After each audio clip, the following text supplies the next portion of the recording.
Hi, this is David Lindstedt, and welcome to this introduction to the RPC model of organizational recoverability. Perhaps the easiest way to understand this model is to think, what does any given department need to be able to recover from disaster?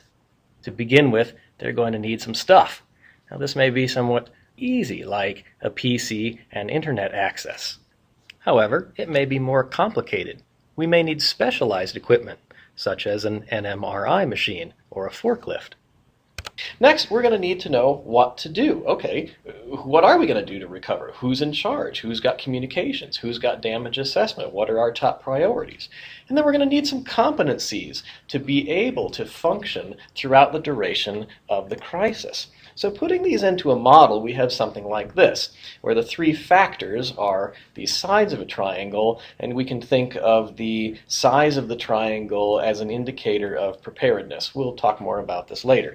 For now, let's go through each one of the three factors.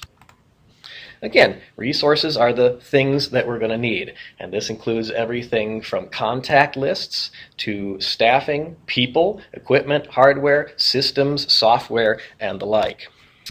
Next, we're going to need to know what to do with all of that stuff. How are we going to recover? And this helps us answer just a few questions. Again, things like who's in charge, what are we going to do, where are we going to go, where's our communication center, where's our emergency operations center, and the like. And we're going to need these competencies, this ability to act and work throughout the duration of the crisis. We might think of this as the difference between stepping up and taking a leadership position and running and screaming from the room and never coming back.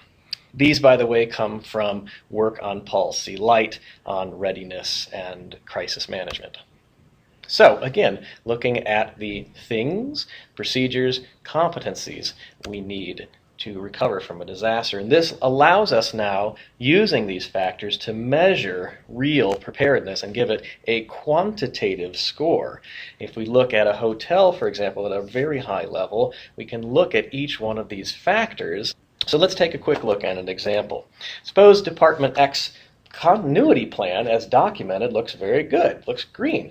But we know that the resources aren't in place, they don't know what they're going to do, and they've never tried it, and they don't have the proper training and mindset. So how do we show that they are in fact at risk? Well, if we put some numbers to this, we can see that we'll give them a measure of, for example, 46%, 47% preparedness. And now we've got quantitative data to talk about our concerns with this plan. We can see that compared to what they ought to be for 100% preparedness, where they're going to need to get if they're going to recover within the designated time frames, they do not have these things prepared. Particularly, we see in this hypothetical example, procedures need to be developed and learned and tried and exercised. They also are going to need a few more resources, a lot more resources, to be able to recover. And we can talk about the costs if they're not able to recover. Costs are going to get cashed out in terms of damage to the brand, services that you can't do anymore, of course, money and time. Getting to 100% preparedness after the disaster is going to take a lot more costs than before. So that's an overall introduction to the model, and now we can move from here.